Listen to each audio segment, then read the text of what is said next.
Relator-geral do orçamento, senador Marcelo Castro, comenta projeto orçamentário enviado pelo governo.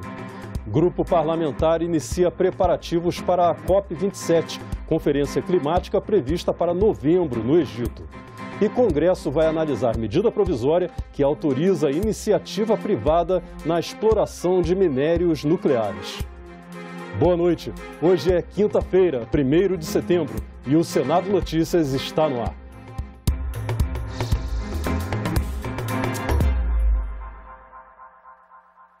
O relator-geral do orçamento, Marcelo Castro, deu uma coletiva à imprensa no final da manhã de hoje para falar sobre o projeto de lei orçamentária de 2023, encaminhada pelo governo federal nesta quarta-feira.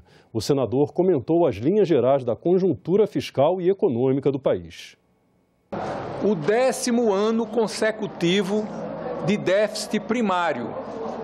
O Brasil está há 10 anos que nós gastamos mais do que o que arrecadamos. Então isso aí tem uma repercussão porque a dívida que nós temos, nós só estamos acrescentando mais dívidas porque nós vamos fazer agora em 2023 10 anos com déficit primário, que este ano será de 63,7 bilhões de reais. Na proposta no PELOA, está previsto um crescimento do PIB para o ano que vem de 2,5%, que o mercado nem longe aprova isso daí, acha que o crescimento do próximo ano será inferior a 1%. Também prevê uma inflação de 4,5%, um câmbio de 5,12%, o que dá uma estabilidade, que está mais ou menos isso hoje, e um teto de gastos de 1,8 trilhões de reais. Marcelo Castro também comentou a questão do reajuste salarial dos servidores públicos. O reajuste que o Executivo está propondo é de menos de 5%. E o Judiciário está propondo um reajuste de 18% em 2 anos. 9% no ano que vem e 9% no ano seguinte. Qual é o nosso objetivo? É fazer um estudo, aprofundar na análise, para que o servidor do Executivo, que normalmente é o servidor que ganha menos, possa ter um reajuste próximo também do Judiciário, do Ministério Público, da Defensoria Pública e muito provavelmente também do Legislativo. O relator-geral do orçamento criticou a postura do governo de não indicar a fonte de recursos para garantir o aumento do Auxílio Brasil em 2023. O presidente Bolsonaro vem dizendo sempre que vai continuar com esse valor no ano que vem. Só que ele fala isso, mas não propõe. Fica parecendo um discurso de candidato, porque quem não é governo promete. Quem é governo não precisa prometer, propõe. E evidentemente que o Legislativo está aqui para dialogar. Esse projeto do orçamento para 2023, entregue ontem ao Congresso, prevê um déficit primário de 63,7 bilhões de reais, Auxílio Brasil de R$ 405 e salário mínimo de R$ 1.302. O texto prevê as receitas e fixa as despesas do primeiro ano do próximo presidente eleito. Os números foram apresentados em coletiva no Ministério da Economia pelo secretário especial de Tesouro e Orçamento, Esteves Colnago. O projeto do orçamento de 2023 mantém a trajetória de consolidação fiscal, com a estimativa de um déficit primário de cerca de 64 bilhões. Há uma previsão de 80,2 bilhões de reais adicionais de incentivos tributários e outras desonerações, assim como um espaço de 14,2 bilhões de reais para reajuste da remuneração de servidores públicos. O pagamento do Auxílio Brasil terá um valor médio de R$ 405 e vai ser destinado a 21,6 milhões de famílias. A reserva para emendas de relator geral vai ser de 19,4 bilhões e a previsão do salário mínimo é de R$ 1.302. Esse número ainda pode ter alterações até o final do ano, quando for enviada a lei específica do salário mínimo. A correção da faixa de isenção do imposto de renda da pessoa física não está prevista no texto. O secretário especial de Tesouro e Orçamento explicou por que o Auxílio Brasil de R$ 600 não entrou no orçamento. Ele não entrou aqui porque ele demanda uma alteração constitucional. Então, o Auxílio Brasil ele demanda uma alteração constitucional para que ele caiba dentro ou da regra do teto ou de uma regra que for aprovada pelo próprio Congresso, mas a gente vai buscar a fonte para ele. Então, em termos fiscais, ele vai ser uma despesa equilibrada. Mas ele não entrou aqui porque a regra fiscal hoje em dia não comporta uma despesa a mais de 52 bilhões. A proposta orçamentária agora deve ser analisada pela Comissão Mista de Orçamento e depois segue para a votação em sessão conjunta do Congresso. Além de discutir a LOA de 2023, senadores e deputados ainda precisam deliberar sobre os vetos do presidente Jair Bolsonaro ao projeto da Lei de Diretrizes Orçamentárias para 2023. O Executivo barrou 294 dispositivos do texto aprovado em julho pelos parlamentares. Os vetos à LDO trancam a pauta do Congresso a partir do dia 9 de setembro. Hoje à tarde teve reunião do Grupo Parlamentar da Organização do Tratado de Cooperação Amazônica. Os integrantes discutiram preparativos para a COP27, Conferência do Clima prevista para acontecer em novembro no Egito, e aprovaram proposta da delegação para a Colômbia para a realização de assembleia presencial em Bogotá, em novembro. O governo federal editou no mês passado uma medida provisória que autoriza a participação da iniciativa privada na exploração de minérios nucleares. O texto ainda precisa ser votado pela Câmara e pelo Senado. O Brasil é o 7º maior produtor mundial de urânio, minério usado pelas usinas nucleares. Ao todo, existem 450 usinas em todo o planeta que dependem do produto. Até hoje, a exploração do urânio brasileiro era feita apenas pela INB, Indústrias Nucleares do Brasil, empresa pública fundada em 1988 e vinculada ao Ministério das Minas e Energia. A medida provisória editada em agosto autoriza a participação da iniciativa privada na exploração dos minérios nucleares. Com essa medida, será possível buscar parceiros visando o desenvolvimento da pesquisa, da lavra e a comercialização de minérios nucleares e de seus concentrados e derivados.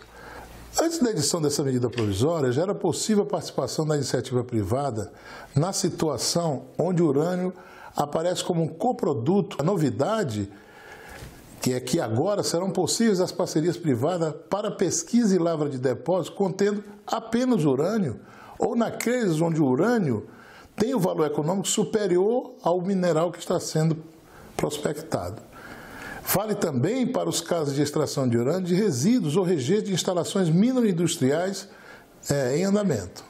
A Associação Brasileira para o Desenvolvimento de Atividades Nucleares concorda com a medida e considera que pode reduzir a dependência brasileira do mercado internacional. Apesar de ser rico em minérios nucleares, atualmente o Brasil importa a maior parte dos insumos necessários à fabricação do combustível nuclear para atender às usinas de Angra 1 e 2. Com a extensão dos trabalhos da INB envolvendo a iniciativa privada, o país terá um menor custo para a produção do combustível. A associação vê também uma oportunidade para o Brasil no contexto mundial neste momento. Que temos já a 7ª maior reserva de urânio do mundo. E hoje o mundo está altamente necessitando do combustível para suas usinas. Existem cerca de 450 usinas nucleares no mundo. Pouquíssimos países são capazes de produzir combustível para essas usinas. E muito poucos países têm grandes reservas como o Brasil tem. Então vivemos um momento ímpar, não só imposto pela pandemia, mas também pelo conflito existente entre a Rússia e a Ucrânia.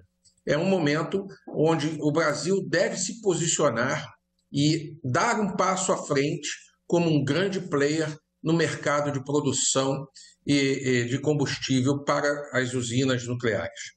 Hoje, a INB é responsável pela pesquisa, mineração, enriquecimento, industrialização e comércio dos minérios nucleares brasileiros.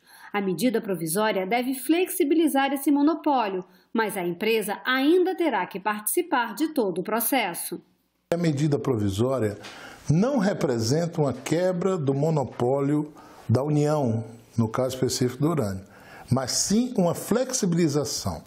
Quando for detectado a presença de elementos nucleares em jazidas particulares e os estudos indicarem que os recursos minerais nucleares estão em valor econômico superior ao da outra substância mineral, o desenvolvimento das atividades nesta jazida somente ocorrerá por meio de associação entre a ANB e o titular. Caso não seja viabilizada a associação, haverá encampação do direito minerário pela ANB. A encampação implicará a transferência pela Agência Nacional de Mineração, ANM, do direito minerário do titular para a ANB, mediante indenização prévia dos gastos que a empresa possa ter tido. O bicentenário da independência do Brasil vai ser comemorado semana que vem com uma sessão solene do Congresso. E neste ano, esse fato histórico foi tema do concurso de redação do programa Jovem Senador. Estamos no ano do bicentenário da independência, um momento mais do que oportuno para buscarmos entender o que foi essa fase da história do Brasil. E comemorar não é apenas festejar, vai muito além disso.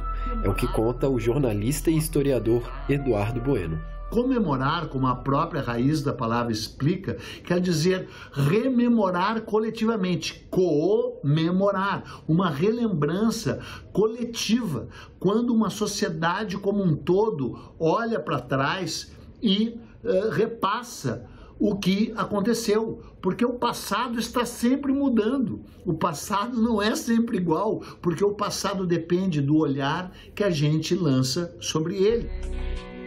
E para celebrar um aniversário tão importante como esse, o Senado Federal instalou a Comissão Curadora do Bicentenário da Independência, que está planejando e organizando atividades por todo o Brasil.